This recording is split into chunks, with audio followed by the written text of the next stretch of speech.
Good afternoon, everyone. Bon après-midi. I wanted to begin by acknowledging that the issues impacting Low Train Line 1 service are creating difficulties for our customers. It is incredibly frustrating to see your travels impacted further, and everyone here is working around the clock to address and repair the issues on the two sections of Line 1 that are currently impacted.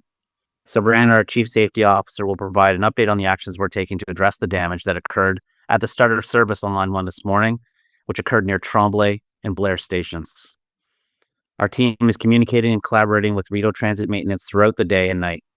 We're focused on completing any necessary repairs to ensure that Line 1 service can be fully restored as quickly as possible. With this in mind, we need to give our Rideau Transit Maintenance the time to be able to complete those repairs, and they are required in order for service to resume in the East End. Over the next day, as RTM completes the necessary repairs to the damaged sections of Line 1, we will adjust the service to provide more service at the East End station, so we'll be able to do that incrementally. RTM's plans are focused on working their way east from Lees Station towards Blair Station. Until these sections of the line are fully inspected, repaired, and cleared for service, replacement bus service will continue to be provided. We'll continue to provide updates on all our communications channels, and we encourage our customers to use the transit app for their trip planning or sign up for service alerts at octranspo.com.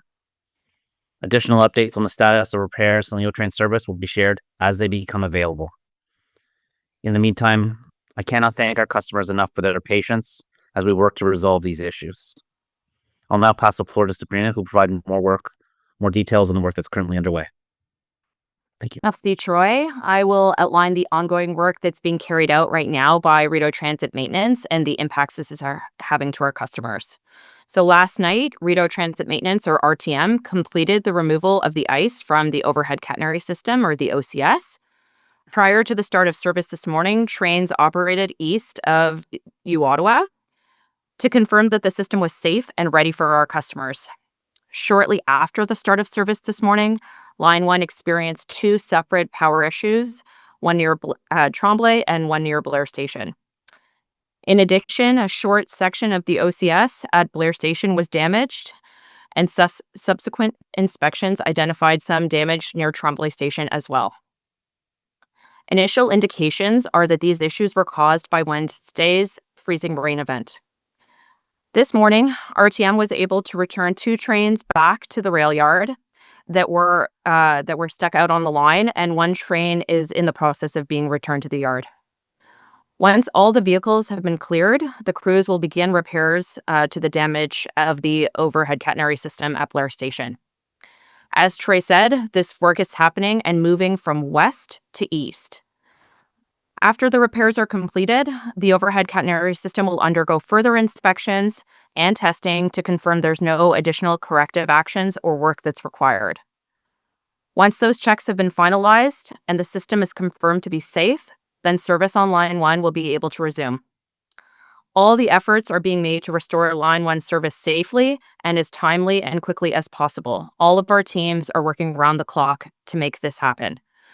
We will continue to provide updates as progress is made and as timelines become clearer in the coming hours and day. Line 1 service continues to operate in the west between Tunney's Pasture and uOttawa stations, and R1 bus service remains in place between Lion and Blair stations to support our customers. Once again, we want to thank our customers for their patience and understanding as all the crews work to restore full service on Line 1. Thank you, merci. OC Transpo has outlined several measures to manage the winter conditions and ice buildup, including running additional trains, to keep the pantographs moving along the contact wire, applying glycol. However, the issue near Lees Station is not new. The current tactics do not appear to be preventing further incidents. And there are also reports of intermittent power issues affecting trains in that area prior to the breakdown around 1 p.m. where the wire snapped. So at what point does OC Transpo consider suspending service proactively, especially in that area, if conditions appear to be deteriorating?